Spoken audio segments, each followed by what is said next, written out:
मध्य प्रदेश के ग्वालियर शहर में आदिम जाति कल्याण विभाग की ओर से थाटीपुर स्थित किराए की बिल्डिंग में चलाए जा रहे पीएमएस गर्ल्स हॉस्टल की छात्राओं ने केंद्रीय मंत्री ज्योतिरादित्य सिंधिया को अपनी समस्याओं से अवगत कराया है और उन्हें ज्ञापन देकर जल्द ही निराकरण की मांग भी की है।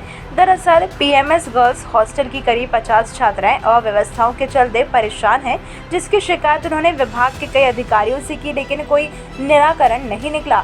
लेकिन अभी कुछ दिन पहले उन्हें हॉस्टल खाली करवाकर मुरार स्थित एक ऐसी बिल्डिंग में शिफ्ट करवाया गया जहां सिर्फ 100 छात्राओं के रहने की जगह है। ऊपर से 50 छात्राएं और पहुंचने से वहां सोने तक की जगह नहीं है, जिससे नाराज होकर सभी 50 छात्राएं थाटीपुर स्थित पीएमएस गर्ल्स हॉस्टल की जगह पर वापस आ गए, लेकिन वहां से रुकने का सभी सामान हटा दिया गया है, जिससे उन्हें काफ़ी परेशानियां हो रही हैं। इसलिए उन्होंने केंद्रीय मंत्री ज्योतिरादित्य सिंधिया से मदद की गुहार लगाई है। केंद्रीय मंत्री ने भी उनकी समस्या का निराकरण करने का आश्वासन दिया है। क्या नाम है आपका? जी, हमारा नाम ममता जमरा है। क्या समस्या है आपकी? सर, हम पीएमएस गर्ल्स हॉस्टल थाटीपुर पे रहते हैं। प्राइवेट रेंट में ली हुई गवर्नमेंट ने बिल्डिंग, उसमें तो कुछ समय पहले से वहाँ पे कुछ समस्याएं चल रही थी, जिनके सॉल्यूशन के लिए हमने संबंधित डिपार्टमेंट को आवेदन दिए हैं कि हमारी प्रॉब्लम का सॉल्यूशन करो।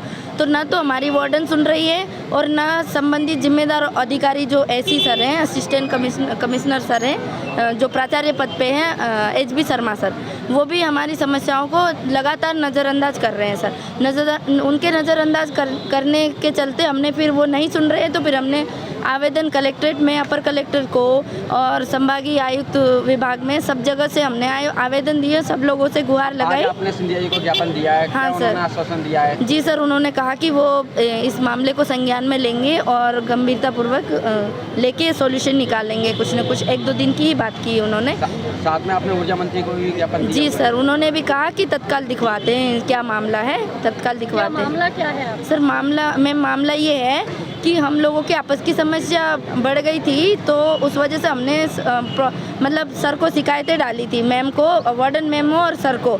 तो उन लोगों ने हमारी शिकायतों को नज़रअंदाज करके आपस के झगड़े और बढ़ा दिए और ये साबित करने की कोशिश की कि लड़कियां ही गलत है और लड़कियां ज़िद्दी है और लड़कियां अयासी है, जो आपस में लड़ाइयाँ करके हमें परेशान करती है। उनका ये कहना है कि हम उनको परेशान कर रहे हैं, संबंधित वार्डन और हमारे एसी सर। फिर हमने उनकी शिकायत की कि आप हमारे जिम्मेदार अधिकारी, आप हमारी समस्याओं का समाधान नहीं करोगे तो कौन करेगा? तो वो फिर हमको उल्टा सीधा बोलने लगे कि तुम तो ऐसा करते हो, तुम अय्यास हो, ये हो। फिर उन्होंने एक निर्णय लिया कि इनकी बिल्डिंग शिफ्ट कर दी जाए। तो बिल्डिंग शिफ्ट वहाँ पे कर रहे हैं जहाँ पे सिर्फ 100 सीटर छात्रा, मतलब 100 सीटर बिल्डिंग है। वो 50-50 सीटर की 2 बिल्डिंग बनी हुई है सीपी कॉलोनी में, सरकारी भवन। वहाँ पे वो लोग ऑलरेडी 150 छात्राएं शिफ्ट कर चुके हैं, ओवर कैपेसिटी में है वहाँ पे, और 50 और हमें वहाँ पे शिफ्ट कर रहे हैं। तो हमने इस चीज़ को बोला कि हमारे लिए वहाँ पे स्पेस नहीं है तो हम शिफ्ट नहीं होंगे। तब भी वार्डन और एसी सर ने अपनी मनमानी करके और ज़बरदस्ती हमें रात को 2 बजे हॉस्टल ज़बरदस्ती खाली करवा के उस सीपी कॉलोनी में ले जाया गया। फिर वहाँ पे जाके पता चला कि वहाँ जगह ही नहीं है। फिर हम लोग ऐसे ही ज़मीन में, घास फूस में, कीड़े मकोड़े में सो के सुबह से वापस पुरानी बिल्डिंग में आ गए। 20 तारीख की बात है ये, 20 मई की, और 21 मई को हम वापस से अपनी पुरानी बिल्डिंग में आ गए। अब वो 21 तारीख को जब हम सुबह उठे तो वहाँ पे क्या है, वार्डन जो है रंजीता मैडम और उनके पति वीर सिंह जाटव, उन्होंने क्या है वहाँ पे बकरा कटवाया सुबह सुबह। ऑन कैंपस है वो, वहाँ पे ऐसा भी नहीं है कि छुट्टियाँ चल रही हो, लड़कियाँ नहीं है, ऐसा कुछ नहीं है। वहाँ लड़कियाँ रह रही है, 150 लड़कियाँ, और हम में से भी 15-20 लड़कियाँ वहीं पे थी उस समय। लड़कियाँ जो प्रभावित हुई हैं हॉस्टल के? सर, पूरी 50 लड़कियां प्रभावित है सर, और उधर पे भी वो लोग परेशान हैं। ना तो वहाँ पे सिक्योरिटी है ढंग की और ना ही कोई फैसिलिटी है सर हमारे लिए। आप शासन से क्या चाहते हो? सर, हम शासन से ये चाहते हैं कि शासन हमें सारी फैसिलिटी ऊपर से दे रहा है, तो हम तक वो क्यों नहीं पहुँच रही और हम क्यों फैसिलिटी के अभाव में हम क्यों रह रहे हैं, हम ये जानना चाहते हैं। आज फिलहाल, आज की डेट में हमारे पास ना फैन है, ना बेड है, ना लाइट्स है।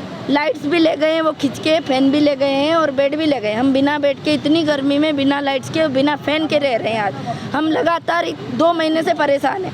हर जगह से, हर पॉलिटिशियन से, हर डिपार्टमेंट से, जो भी जिम्मेदार हो सकता है या भी जो भी, जब सभी संबंधित जो है डिपार्टमेंट में हम लोग आवेदन दे चुके हैं। और अब आज सिंधिया जी से हमने उम्मीद लगाई कि वही सब अब कुछ कर सकते हैं, इसलिए हम लोग यहाँ पे आए हैं। कॉलेज के छात्र हो? सर, हम ITI के हैं और ये सब लोग अलग अलग, मतलब बाकी वहाँ पे एक कॉलेज, वो कॉलेज का हॉस्टल नहीं है, मतलब पर्टिकुलर एक कॉलेज का हॉस्टल नहीं है, वो PMS है।